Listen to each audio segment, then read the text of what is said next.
Da manhã, agora a participação da nossa companheira jornalista Vera Magalhães. Vera, mais um julgamento do Supremo hoje, os olhos voltados para a principal corte do país. O que está em jogo no julgamento desta quarta-feira? Vera Magalhães. Olá, Tiago. Olá a todos. Pois é, de novo, mais um julgamento aí paradigmático do Supremo, que vai definir o futuro de investigações que tenham como base relatórios da Unidade de Inteligência Financeira, antigo COAF, e também da Receita Federal, e o compartilhamento dessas informações com outros órgãos de investigações, como o Ministério Público e a Polícia Federal. Se a gente for lembrar, em julho, o presidente da Corte, ministro Dias Toffoli, concedeu uma liminar ao senador Flávio Bolsonaro, paralisando as investigações a respeito das movimentações financeiras de seu antigo assessor Fabrício Queiroz. Não satisfeito com isso, Toffoli estendeu essa decisão a todos os casos similares, ou seja, todos os casos do Brasil que tenham tido origem em relatórios do COAF compartilhados sem autorização judicial e também relatórios congêneres da Receita Federal.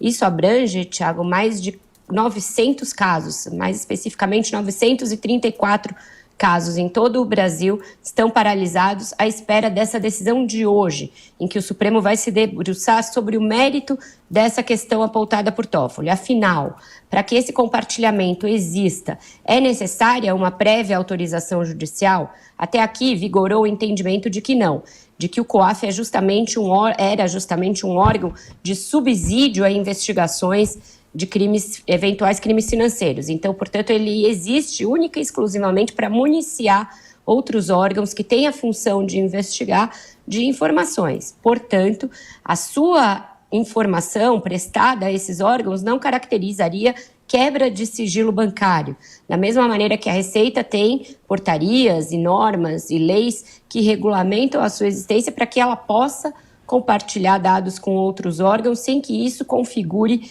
quebra de sigilo fiscal.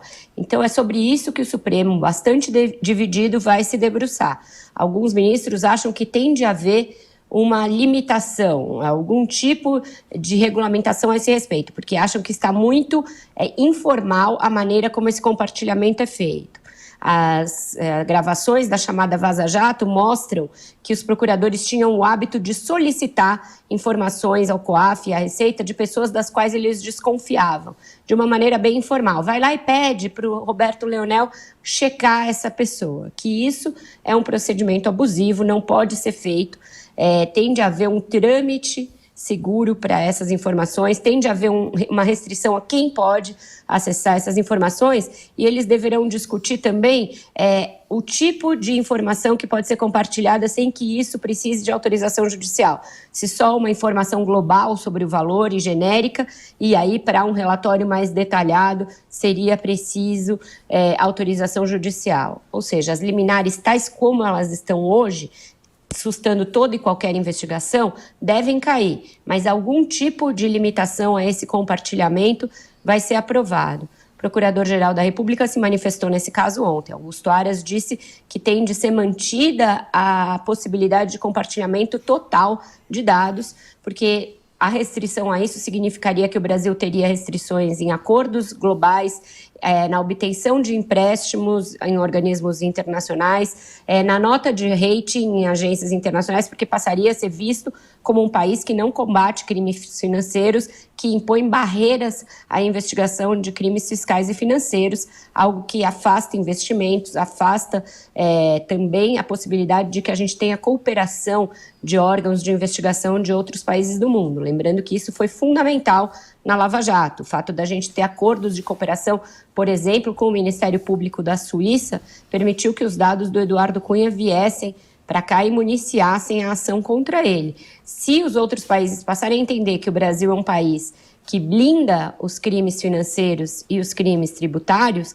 a gente vai começar a enfrentar uma série de restrições. Então, é desta magnitude o julgamento desta quarta-feira do Supremo, não deve terminar hoje, deve se estender pelo menos até amanhã, e não dá para prever muito como cada ministro vai votar. Os alinhamentos que valeram, por exemplo, para o julgamento da segunda instância, da prisão após condenação em segunda instância, não são transpostos automaticamente para esse julgamento. Alguns ministros que votaram de uma maneira ali vão votar de outra aqui, eu digo, de uma maneira em relação à Lava Jato.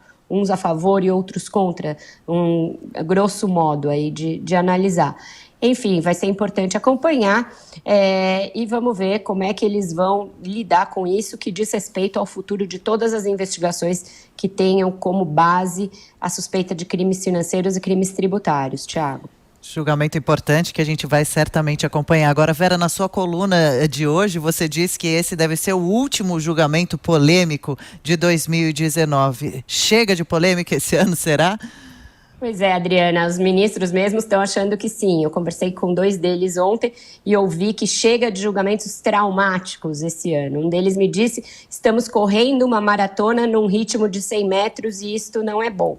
Portanto, uma expectativa que havia de que ainda este ano e ainda este mês a segunda turma do Supremo julgasse o pedido de suspeição do juiz Sérgio Moro, hoje ministro da Justiça, essa possibilidade se dissipa.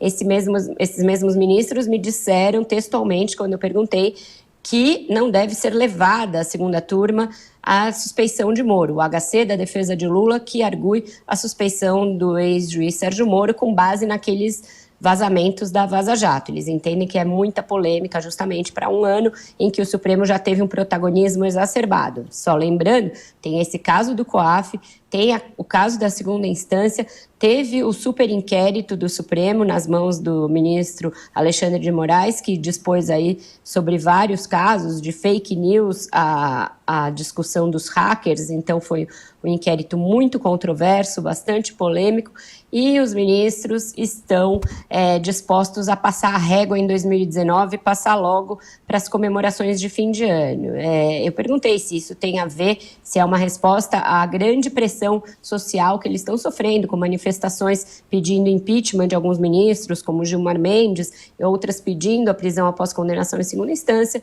Eles dizem que não, que as pressões são coisas normais, que realmente seria preciso pensar melhor a respeito dos casos. A verdade é que esse pedido específico de suspeição de Moro, ele é muito, muito polêmico, porque para ser aprovado, ele precisaria validar provas, entre aspas, evidências obtidas de uma maneira ilegal, através do hackeamento em massa de autoridades, que é o caso da chamada Vaza Jato.